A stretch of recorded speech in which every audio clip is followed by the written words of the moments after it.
One second, he has nothing. No money, no ability, no future. The next, he is standing over the most powerful player in the world, 21 billion gold burning in his pocket, an alien fleet kneeling at his feet. The boy everyone laughed at just became the last man standing. How? That is exactly what we are about to find out. The classroom ceiling disappears. Not slowly, not with warning. One blink, fluorescent lights and chalk dust. Next blink, a cold white void stretching in every direction with no edges and no floor and no explanation. Chinny hits the ground hard. Around him, dozens of other students stumble, spin, grab at nothing. The panic is immediate and loud and very, very real. Then a voice cuts through everything. Calm, clinical, completely inhuman. Welcome to the survival game. The rules land like stones dropped into still water. Item boxes scattered across hidden dungeons. Open them. Collect supplies. Reach the extraction point before time runs out. Simple enough until the voice adds the part that turns every face white. Death inside the sub-dungeon is permanent. Someone at the back starts screaming at the empty air, threatening the system, promising consequences. The voice does not flinch. It simply explains that defiance is a removal offense and removes them. Just like that. Gone. The screaming stops very fast after that. Starter supplies drop into waiting hands. Not much. Barely enough to matter. But before anyone has time to worry about the shortage, a guy near the center straightens up and makes sure everyone in the room knows exactly who he is. Jiang Heiyang. He rolls his shoulders back like he is settling into a throne. His ability? Fire summoning. S level. The rarest tier in the game. The kind of power that makes lesser abilities look decorative. And just like that, without anyone voting or agreeing, he appoints himself supply distributor. Standing beside him, Lu Yanran, Chenny's girlfriend, or former girlfriend, depending on which version of the story you believe. She smiles the way expensive things smile. Polished, distant. Her ability is charm. Also S level. No direct offensive power, but the kind of influence that does not need fists to break people. She announces she will need protection and does it in a tone that suggests she has never considered the possibility of being told no. Then it is Chinny's turn. He checks his status. Nothing. Blank space where an ability should be. He checks again. Still nothing. The room turns toward him the way rooms turn toward car accidents. Jiang Heiyang does not even try to be gentle about it. Get out. No ability means no value. No value means no place in this group. Lu Yen, Rand does not argue. She does not even look uncomfortable. Chinny stares at her for a moment that stretches longer than it should. A memory surfaces, weeks of working double shifts, selling everything that was not bolted down, putting every coin toward a surgery that saved her life. She meets his eyes and looks away first, but not with guilt, with boredom. His mind clears. The hurt folds itself up and goes somewhere very quiet and very cold. He walks to the edge of the group.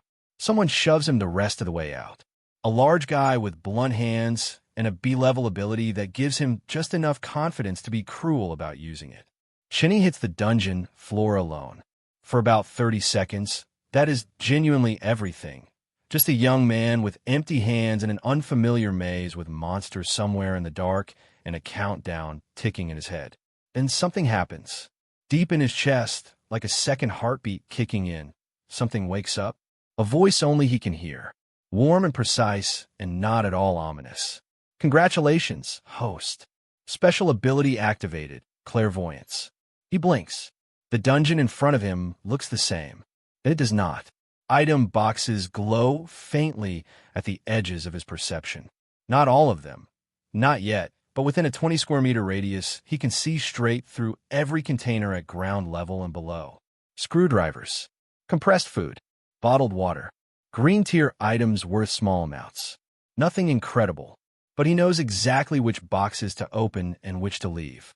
In a treasure hunting survival game, that is not an advantage. That is a cheat code. He does not know it yet, but he is about to figure out very fast. He moves northwest. The system marks his daily usage. 1 activation per day right now, but the voice hints at evolution paths. Ways to grow, ways to see further, see deeper, see more. His current mission: use the ability once. Reward waiting. He uses it. The reward lands. 1 evolution charge. He uses that charge immediately. Daily uses increased by 1. 2 activations per day now. He grins at the empty hallway. The dungeon spreads out around him, a labyrinth of corridors and sealed doors and dark corners. He maps the item boxes in his head as he moves, prioritizing blue tier and above. His inventory has 9 slots. Every slot needs to earn its space. He is at 3,500 gold worth of supplies when the dungeon shifts. Not the layout, the atmosphere. Something bloody is happening on the other side of the map. Even through 2 corridors, he can hear the kind of chaos that comes from players who stop treating the game like a game. A new mission appears. Rescue Shinuashi. He does not know who Shinuashi is. The reward is another evolution charge. He moves anyway. He finds her at a dead sprint, pursued by 2 armed players who have clearly decided that stealing is more efficient than searching. She is fast. They are faster. She rounds a corner and almost runs directly into Chenny's shoulder. She stops. She looks at him. He looks at the 2 behind her. Somewhere in the time between that moment and the next, Chenny introduces the pair of them to the concept of a carefully timed distraction, an insecticide spray that works beautifully on oversized armored spiders, and the dungeon's tendency to have monsters lurking in inconvenient boxes near overconfident players. The 2 pursuers stop chasing Shinuashi. They are too busy running from something else. Shinuashi stares at the empty corridor where her hunters used to be. "Who are you?" she asks. "Chenny," he says. "Your new teammate, if you want one." Her ability, it turns out, is ice control. S level. The real offensive firepower he does not have. They shake hands and start moving. She asks about his ability. He tells her it is super luck. Always gets good stuff from boxes. She looks briefly like she cannot decide whether to believe him, then decides it does not matter because his track record in the last 10 minutes suggests the description is accurate regardless. Running joke established. Chenny's mysterious luck will carry this entire story. The dungeon opens up around them as a team. Shinuashi covers the threats. Chenny finds everything worth finding. Blue items appear. Then a pocket watch. A pineapple phone. Purple tier worth 25,000 gold on its own. A grenade hiding at the bottom of a level 2 box. And a mission from the system that makes Chenny read it twice. Use a grenade to eliminate 1 player. Reward: 1 evolution charge. He pockets the grenade and says nothing. The dungeon is quieter now than it was an hour ago. That should be reassuring. It is not. Around a corner, voices. Familiar ones. 2 figures moving through a corridor with the urgency of people who have realized their boss's protection has limits. It takes Chenny about 3 seconds to recognize them as the pair that shoved him out of the starting group. They're searching for hot water. Apparently Jiang Haeyang has preferences, and when they spot the canteen in Chenny's pack, the math becomes very simple in their heads. They move toward him. Shinuashi steps forward. They stop. One of them tries to call Chenny a good-for-nothing. The word comes out slightly strangled because Shinuashi's hand is already cold at the edge of her sleeve. Then the grenade leaves Chenny's fingers. The corridor shakes. Items scatter. An ability crystal rolls to a stop near his foot, a glittering fragment that the system confirms cannot be sold, cannot be traded, but can be used to push an ability to its next level. 2 paths open before Chenny. Keep the teleport crystal. Give the water control crystal to Shinuashi. He hands it to her without hesitation. What happens next, Shinuashi does not expect. A surge rolls through her entire body as the crystal merges with her ability. She gasps, looks at her hands. Ice forms in shapes it never formed before. Sharper, colder, more responsive. She turns away, flustered in a way that has nothing to do with combat.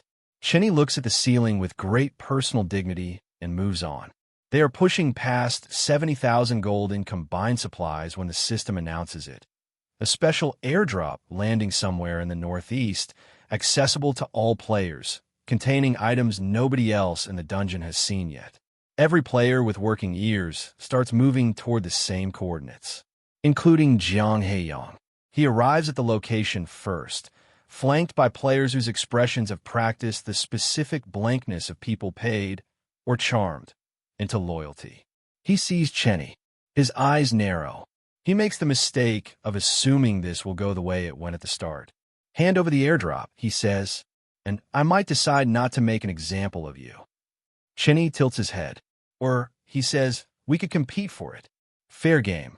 Jiang Heiyang laughs, then stops laughing when he realizes nobody else is. While the two sides stare at each other at the marked location, Chenny has already used his ability on the surrounding boxes. There is nothing here. The airdrop is not in this cluster. It is 3 corridors east, sitting quiet in a container that nobody thought to check because the signal was misleading from the start. He and Shinuashi are gone before Jiang Heiyang finishes deciding whether to attack. They find a real crate, 2 bottles of water, and underneath them, an assassin summon order, a gold card that doubles all earned gold at round's end, and a charm spray that makes its target helplessly cooperative for a limited window. Chenny activates the gold card without showing anyone. The extraction portal opens 3 hours later. There is a brief encounter with 3 hired killers who do not survive their meeting with Hellfire. The unique weapon Chenny somehow acquired in the confusion near the airdrop zone. Shinuashi handles 2 of them before the third even finishes his opening line. They walk through the portal together. 140,000 gold. Doubled. 280,000 gold final count. The lobby lights are warm and the mall is stocked, and Jiang Heiyang is already checking the leaderboard with the expression of someone absolutely certain of the result. 10th place, Liu Yanran, 9,000 gold. 7th place, Jiang Heiyang, 10,500 gold. He smiles, looks for Chenny's name further down the list. Way further down, among the millions who barely survived. 1st place, Chenny, 140,000 gold. The smile does not disappear. It just becomes something else, something uglier. Chenny pockets his ranking reward, a unique weapon called Hellfire, steps over Jiang Heiyang's disbelief without acknowledging it, and walks straight into the arms of the richest woman in the capital, who has been looking for him since the results dropped. Shinuashi's family is very wealthy, the kind of wealthy that makes every head in the lobby turn when she crosses the floor. She chooses Chenny, publicly, clearly, with the confidence of someone who has already calculated every variable. Jiang Heiyang watches. Liu Yanran watches.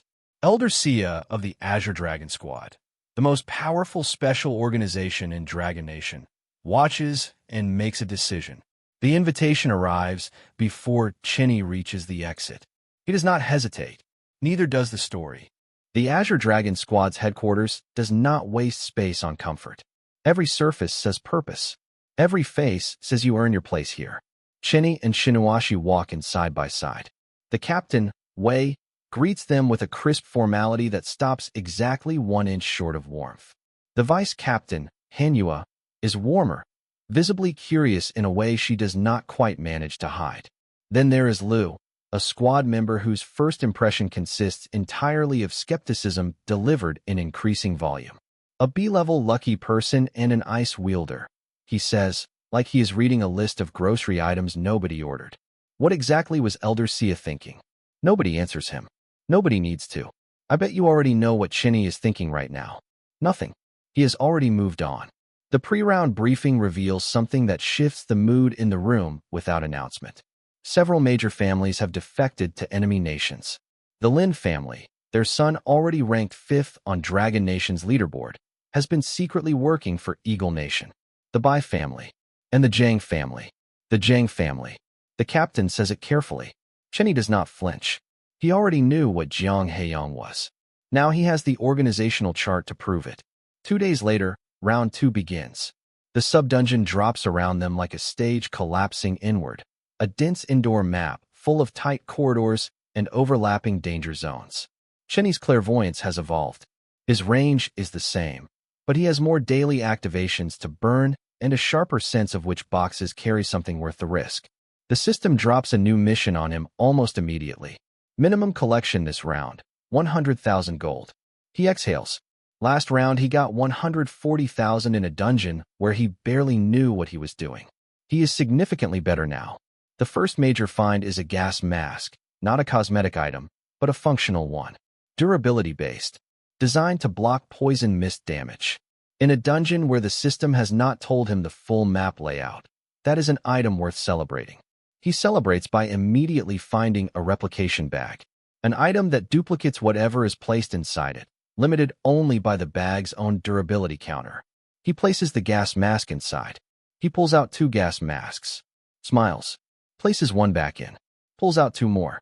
He now has an unlimited supply of gas masks. The running joke about his luck is starting to feel less like a joke. Elsewhere, meanwhile, plans are being made.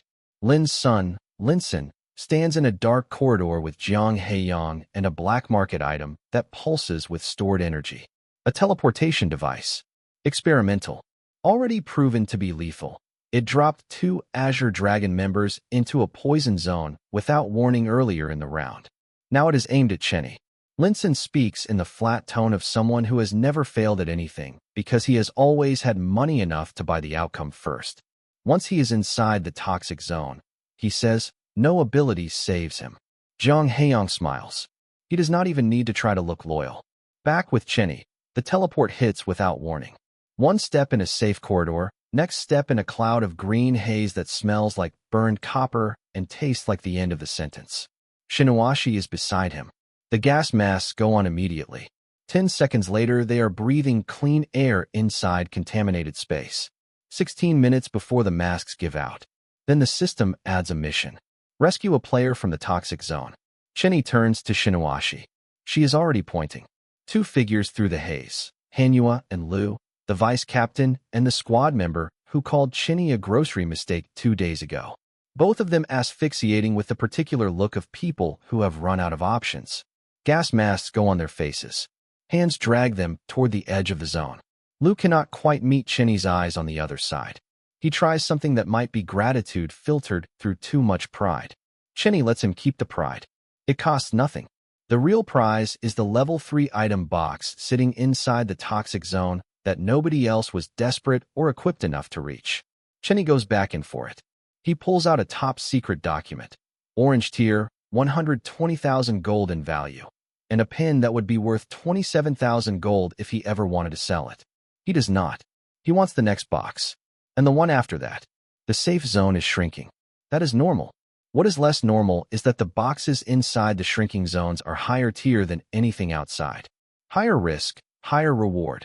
And with a full set of gas masks, the risk is already managed. He burns through 3 evolution charges in quick succession. His clairvoyance ratchets upward, level 4 boxes, then level 5, then 7. Every upgrade feels like someone wiping fog off a window. The dungeon becomes readable in a way other players cannot imagine. Then the system announces a bounty event. A boss has spawned. 3-headed serpent. Armored. Massive. And sitting on top of it, a level 7 item box. The only one in the entire dungeon. The kind of drop that makes players abandon everything else and converge on one point. Including Jiang Heiyang. He arrives with backup. Lin's son arrives with more backup. They look at each other. Then they look at the serpent. Then they decide that Chenny, alone with Shinuashi, is not a threat worth managing when a boss is already eating his squad members. They charge. The serpent does not care about their alliance, their ambitions, or their gold projections. It eats grenades and shrugs. It absorbs magic and rolls. 2 minutes later, Jiang Heiyang and Linson are in full retreat, and their combined forces have done exactly one thing useful. They crack the armor. Chenny and Shinuashi hit the serpent in that exact window. Ice from one direction. Hellfire from another. The serpent goes down hard, and the level 7 box lands in Chenny's hands before the sound of impact finishes echoing. Inside, an emerald worth 500,000 gold. A luxury watch worth 650,000. A decoy doll that can perfectly replicate the appearance of any designated player. And a system mission, reveal your identity. He does it. Publicly. The dungeon-wide announcement drops his name and his kill reward, 300,000 gold, into every player's ear at the same time.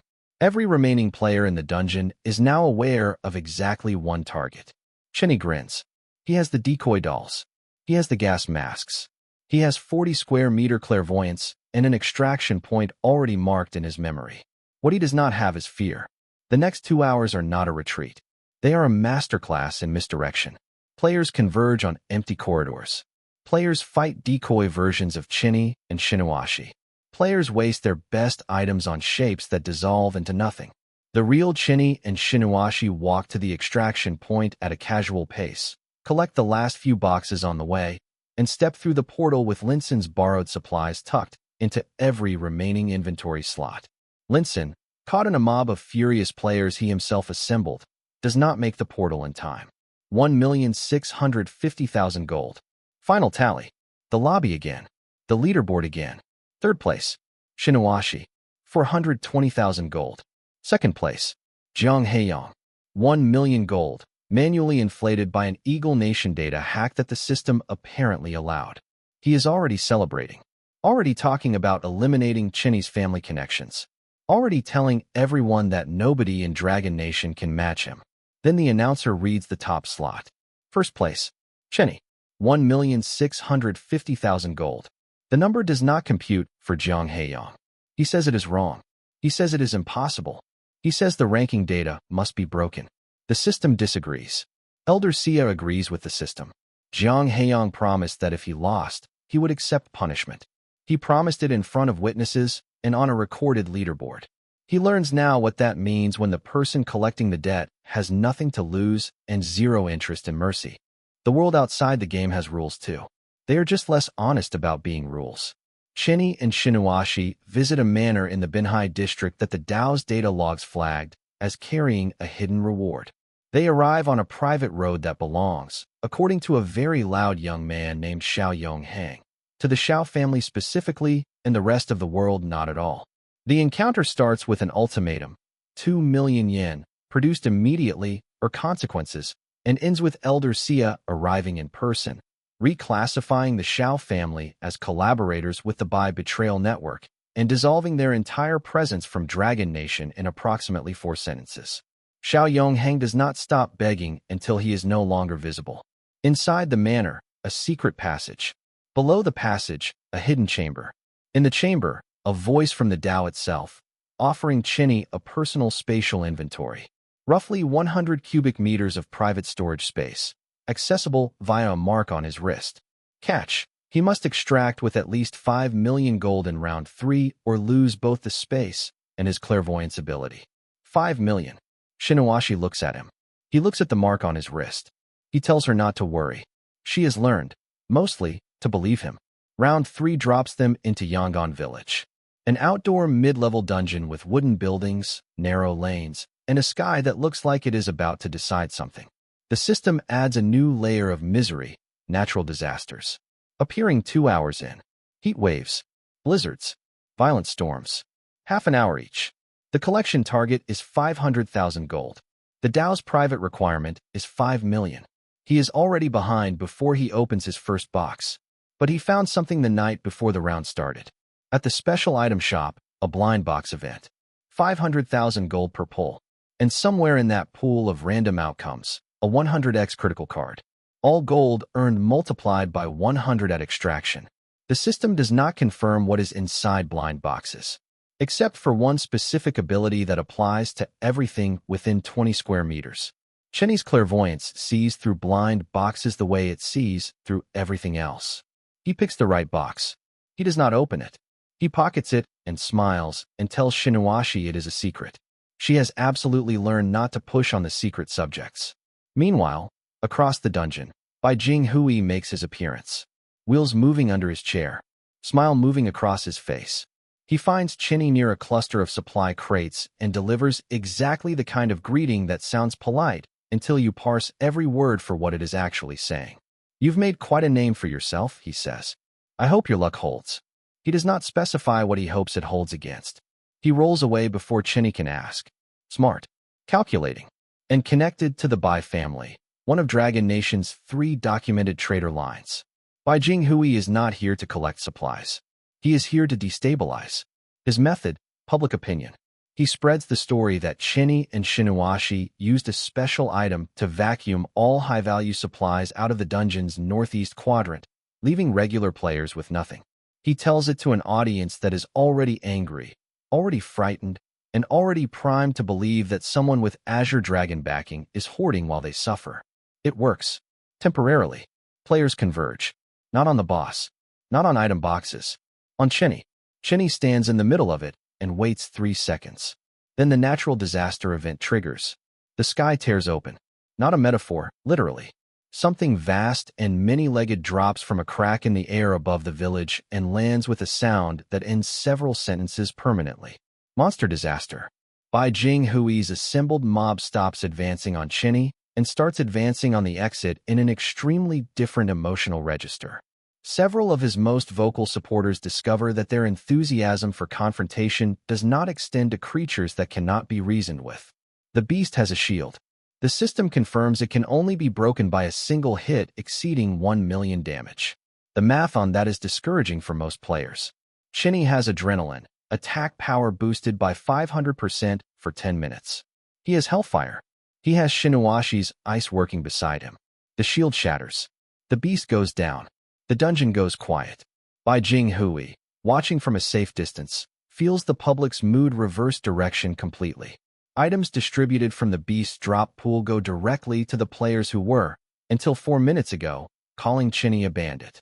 They receive this with the particular shame of people who were very loudly wrong very recently. Bai Jinghui retreats. His influence in this dungeon is gone. But the corruption virus is already moving through Chinny's bloodstream. The delivery was elegant. A paper doll planted by someone connected to Sakura Nation's intelligence network, disguised as a lost child in the dungeon. Shinuashi touched it first. The virus transferred. Any item load above 60,000 gold, and Chinny's body begins shutting down. Captain Wei arrives with the diagnosis and a face that carries every gram of what it means. The antidote exists. Eagle Nation has it. Their price. Dragon Nation withdraws from the global championship. Nations that withdraw are invaded and wiped from the map within 48 hours. A Bai family representative states this price with the professional neutrality of someone who has delivered ultimatums before. Chinny listens to the whole thing. Then he says no. Not loudly. Not with any particular heat. Just no. With the calm of a person who has already solved the equation that everyone else is still trying to write. The virus deactivates when the game round ends. The 100x critical card activates when the game round ends. He cannot carry 5 million gold through the round while symptomatic. But he can carry 60,000 gold, comfortably below the trigger threshold, and multiply it by 100 the moment the portal closes. 60,000 times 100. 6 million gold. The Dao's requirement satisfied. The virus bypassed. The Bai family's ultimatum answered without a single concession. He collects exactly what he can carry. No more. No less. He and Shinuashi walk to the extraction point at a pace that makes Bai Jinghui's remaining allies genuinely uncertain whether to intervene or simply accept the outcome. They choose acceptance. It is the first smart decision they have made all round. Portal. Extraction. 6 million gold confirmed. The leaderboard, as expected, does not go the way Jiang Heiyang anticipated. It rarely does anymore. Second place. Bai Jinghui 2 million gold. Inflated, as usual, by very creative accounting. First place. Chinny. 6 million gold. Bai Jinghui does not get to complain about the number. The system has already started issuing his elimination notice. He does not survive the announcement. 3 rounds. 3 first-place finishes. 900 of the original 1.4 billion survivors remain. Everyone who is left is extraordinary. Everyone who is left knows it. And now they are all in the same room, representing their nations, measuring each other with the specific caution of people who have seen what happens when you underestimate the competition. Chinny gets his new ability evolution in the lobby. Clairvoyance, Path 4, now extends to reading the attribute panels of specific players. Their name, their nation, their ability, their full stat spread. He can check any player around him and know exactly what he is dealing with before they make a move. Daily limit, once per day. For now, his first target is obvious. Park Gak-chong, Kimchi Nation, reputation, an army in a single body. The way he moves through the assembled players, like a blade through water, confirms the reputation is not exaggeration. Chinny looks at his panel. Ability, replication, can copy and use any ability he makes physical contact with. If Park Gak-chung touches Chenny, he gets clairvoyance. The whole thing. Every path. Every evolution. Everything.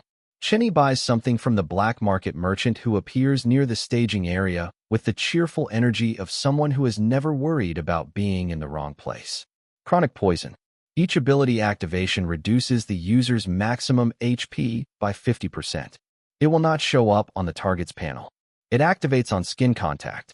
Park Gak-chung touches players to copy their abilities. He will not notice the addition until it is far too late to matter.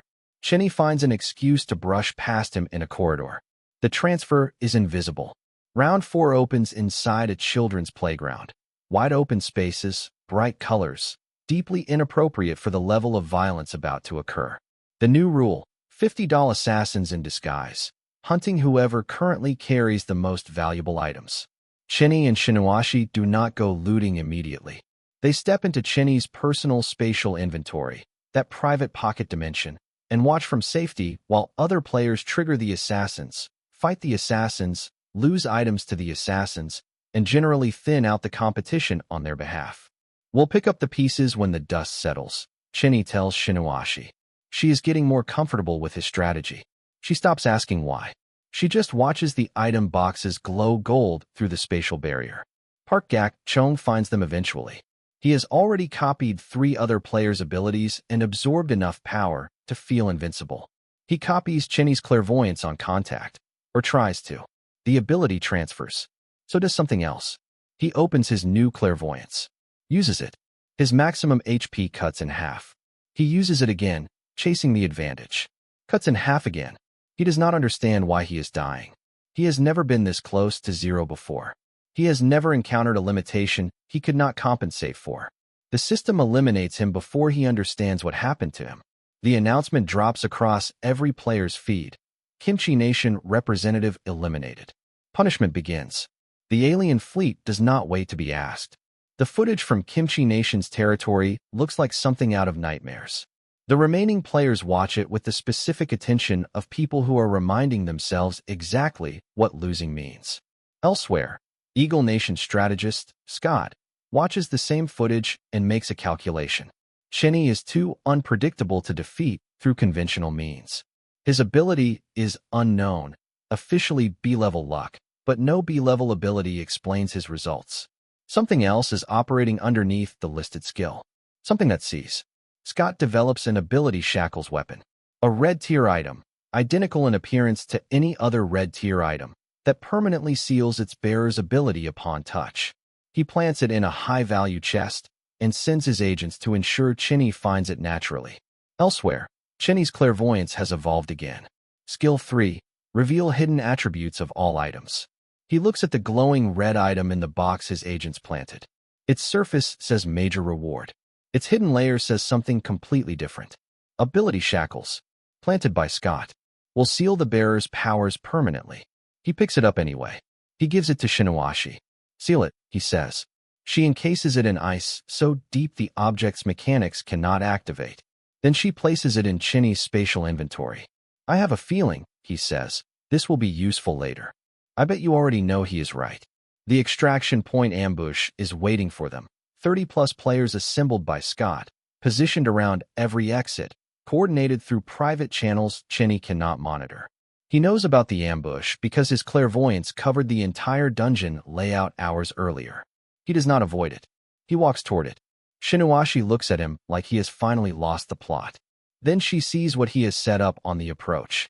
A chemistry lesson, mid-combat, involving large quantities of water, electrical discharge, the separation of hydrogen and oxygen under current, and the specific flammability of the mixture when exposed to Hellfire's highest setting. The ambush ignites. Not everyone in it belongs to Scott. Some of them were just there for the bounty. They run. The ones who cannot run get removed from the round in ways they will not recover from. Extraction. 98 million gold. The lobby number makes every surviving player go very quiet. The top 50% survive. The rest, gone. 80 million Dragon Nation citizens remain. The number was 1.4 billion at the start. That math does not sit well with anyone. But the players who remain are not here to mourn. They are here to win. Chenny and Shinuashi receive official confirmation. They will represent Dragon Nation in the final phase. 2 players. 1 nation. Everything at stake. The ranking reward includes a Shadow Legion summon order. 200 warriors. Absolutely loyal. Highly trained. Available at a moment's notice. Chenny deploys them around the manor immediately. He is not wrong to do so. Takahashi arrives that night.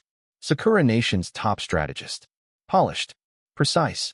6 combat-grade doll assassins moving through the manor's blind spots with the kind of silence that suggests professional patience. The Shadow Legion does not share that silence with anyone. They simply appear where the assassins are. The operation is over in roughly 90 seconds. Takahashi is detained before he reaches the 2nd floor. The system notes a violation of inter-round conduct rules. Sakura Nation's game qualification is revoked.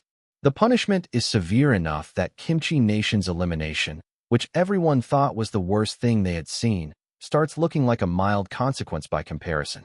Kimura, Sakura Nation's prime minister, watches the footage and does not even have time to be angry before the alien fleet begins its approach. Scott watches and says nothing. He has already moved to the next approach. Meanwhile, a complication. Bai Jinghui is dead, but his ability Crystal survived. Chenny keeps it. He uses it. His clairvoyance attribute reads now extend to unlimited daily uses. The entire dungeon can be scanned continuously without burning charges. The final phase briefing arrives with a rule set that sounds specifically designed to neutralize Chenny's existing advantages.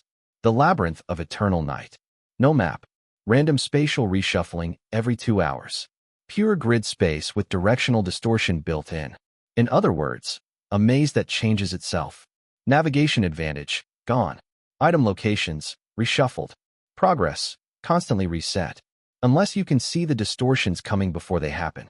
Clairvoyance, skill 2, which Chenny unlocked 3 evolution charges ago, reveals the safe zone during every spatial shift. He knows where to stand before the maze rearranges. He knows where the walls will be. The labyrinth is the most dangerous environment the system has constructed. For most players. For Chenny, it is just a longer version of what he has been doing since round 1. Skill 4 unlocks. Reveals hidden sub-dungeon entrances. Green pentagrams mean safe entry with good loot. Red pentagrams mean traps and monsters. He can see both from outside the entrance. He finds the first one. The mechanism to trigger entry is a pressure plate disguised as floor rubble. He presses it. Shinuashi braces for combat. A boulder swings through the air and Chenny sidesteps it by exactly the margin that makes Shinuashi age visibly. You could have warned me about the boulder, she says. It was fine, he says. Inside, an NPC guardian, sealed item boxes, and the first fragment of something the guardian calls the ultimate secret. 4 fragments total. Collect them all. Receive the only colored item in the dungeon. Worth tens of billions. The guardian seals the entrance behind them. Nobody else can follow. The boxes open one by one. Supreme Black Card. Red tier. 50 million gold. Chenny spends a moment just looking at it. Then Skill 5 unlocks. Clairvoyance of all fragment locations and their acquisition methods. He knows exactly where the other 3 are. He knows exactly what each one requires. One of them requires bringing a specific player, a Maple Nation representative named Grace, into the Crimson Secret Realm and completing a ritual. He reads the requirement twice. Then he reads the hidden attribute of Grace's panel. Tainted by darkness. Source, brainwashing. Planted by Scott. Scott did not just send Grace to hunt Chenny. He turned her into a weapon with a countdown she does not know she is carrying. The darkness corruption inside her, deliberately installed, is exactly what the Crimson Realm's ritual requires. The trap was supposed to eliminate Chenny. Instead, it is about to hand him his victory. He collects fragments 2 and 3 from their respective hidden sub-dungeons. Then he and Shinuashi wait. Grace finds them on her own. The compulsion Scott planted navigates her like a compass needle to magnetic north. She enters the corridor already certain of the outcome. She has Scott's best equipment. She has the curse she is carrying, ready to detonate on contact. Chenny steps aside and opens the Crimson Realm entrance. She walks through it herself. Inside the Crimson Realm, everything is the color of dried blood and old stone. Count Dracula's domain is not a metaphor. It is a location. It has doors and walls and a throne and a figure sitting on it who radiates the kind of presence that explains why the realm was hidden. The Count looks at Grace. He looks at the darkness rolling off her. He smiles. Such a rich offering, he says. I have been waiting. The darkness pulls free of Grace like smoke pulled through a vent. She collapses. She is alive. The system has rules about player deaths outside designated game zones, but whatever Scott placed inside her is gone. The fourth fragment appears in Chinny's hand. The lucky pendant materializes the moment all four connect. Colored item. Value. 20 billion gold. 20 billion gold. The number is not a game statistic. It is a declaration of outcome. Nobody else in the dungeon, nobody in the entire championship, has anything close to this. Scott's 5 billion feels like pocket change by comparison. Chinny pockets the pendant without ceremony. Grace wakes up. She stares at the ceiling. She stares at her hands. The compulsion is gone. The darkness is gone. She remembers agreeing to work for Scott, but cannot fully reconstruct the reasoning now that the manipulation has been extracted. She looks at Chinny. Thank you, she manages. She does not know the full picture. Chinny does not elaborate. They have an extraction point to reach and very little time to waste on lengthy explanations. Scott, meanwhile, has received the news. He is not calm about it. His agents report that Dragon Nation's pair has the colored item. His gold count, 5.2 billion including everything stolen, collected, and manipulated, is not enough. He knows it. His team knows it. The remaining allied players from nations already leaning toward Eagle Nation know it. His last move, the Soundstone, a broadcast device that pushes his voice to every player simultaneously. He does not call for help. He calls for survival instinct. Chinny has the colored item, he announces. Every player in this dungeon is now a threat to Eagle Nation. Eliminate them, and Eagle Nation will guarantee safe passage through the next several rounds. It is a reasonable offer if you believe Eagle Nation will keep it. Most players have watched enough of the championship to have doubts on that front. But some of them move anyway. The convergence is real. Dozens of players from 6 different remaining nations angling toward the extraction zone. Every corner of the labyrinth funneling toward one point. Chinny and Shinuashi move through the maze without hesitation. Every spatial distortion, he sees the safe zone before it forms. Every ambush, his clairvoyance shows him the cluster of player panels before they round the corner. He reroutes. They reroute. The maze keeps changing. He keeps reading it. Shinuashi's ice carves paths through terrain that others have to navigate around. Together they move like one organism with 2 very different skill sets that happen to complement each other almost perfectly. The extraction zone comes into view. Scott is already there. Of course he is. He is not pretending anymore. No intermediaries. No hired players. He has his own ability, never publicly declared, tested only in private. And he steps into Chinny's path with the bearing of someone who has never in his life encountered a wall he could not destroy. This ends here, he says. Chinny looks at Scott. He looks at the extraction portal humming 20 meters behind him. He looks at the 20 billion gold pendant in his inventory. He looks at the frozen ability shackles item he has been carrying since round 4. The item Scott designed to permanently seal Chinny's power. Still sealed in Shinuashi's ice. Still intact. Still functional in exactly the direction Scott did not intend. Chinny holds it out. You built this for me, he says. I kept it for you. Scott's expression does exactly the thing expressions do when someone realizes that the trap they spent weeks designing just closed around them instead of the target. He reaches for his own weapon. He activates something, a large-scale attack designed to sweep the entire extraction zone. Hellfire's awakening skill engages. Within a 1-kilometer radius, any entity with active hostility toward Chinny begins taking continuous damage. The stronger the hostility, the faster the erosion. Scott has been carrying maximum hostility toward Chinny for 4 full rounds. The math is not gentle. He staggers. He pushes forward. He staggers again. Shinuashi releases the ice around the shackles. Chinny closes the distance. Inside the Crimson Realm, everything is the color of dried blood and old stone. Count Dracula's domain is not a metaphor. It is a location. It has doors and walls and a throne and a figure sitting on it who radiates the kind of presence that explains why the realm was hidden. The Count looks at Grace. He looks at the darkness rolling off her. He smiles. Such a rich offering, he says. I have been waiting. The darkness pulls free of Grace like smoke pulled through a vent. She collapses. She is alive. The system has rules about player deaths outside designated game zones, but whatever Scott placed inside her is gone. The fourth fragment appears in Chinny's hand. The lucky pendant materializes the moment all four connect. Colored item. Value: 20 billion gold. 20 billion gold. The number is not a game statistic. It is a declaration of outcome. Nobody else in the dungeon, nobody in the entire championship, has anything close to this. Scott's 5 billion feels like pocket change by comparison. Chinny pockets the pendant without ceremony. Grace wakes up. She stares at the ceiling. She stares at her hands. The compulsion is gone. The darkness is gone. She remembers agreeing to work for Scott, but cannot fully reconstruct the reasoning now that the manipulation has been extracted. She looks at Chinny. Thank you, she manages. She does not know the full picture. Chinny does not elaborate. They have an extraction point to reach and very little time to waste on lengthy explanations. Scott, meanwhile, has received the news. He is not calm about it. His agents report that Dragon Nation's pair has the colored item. His gold count, 5.2 billion including everything stolen, collected, and manipulated, is not enough. He knows it. His team knows it. The remaining allied players from nations already leaning toward Eagle Nation know it.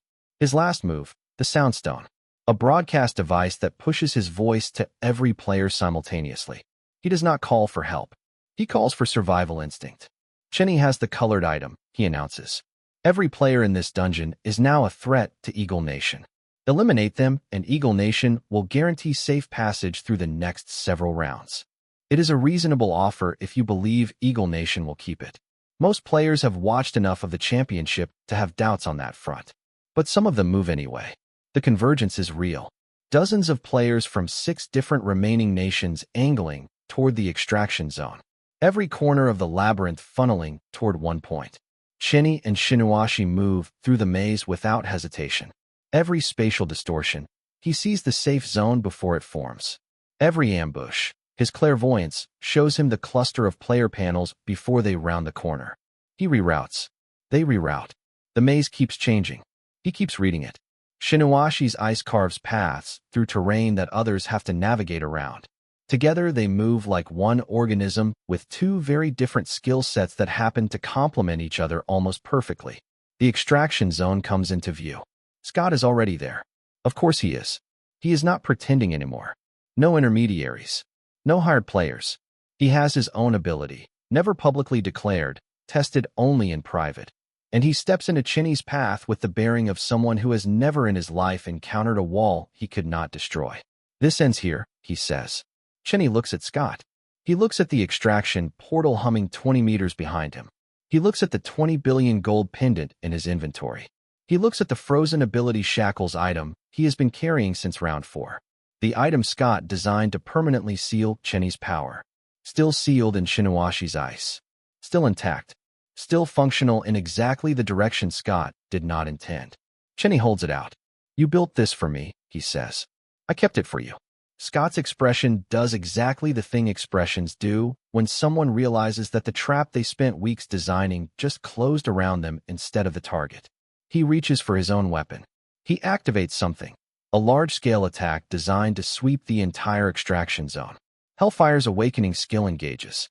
Within a 1-kilometer radius, any entity with active hostility toward Chinny begins taking continuous damage. The stronger the hostility, the faster the erosion. Scott has been carrying maximum hostility toward Chinny for 4 full rounds. The math is not gentle. He staggers. He pushes forward. He staggers again. Shinuashi releases the ice around the shackles. Chinny closes the distance.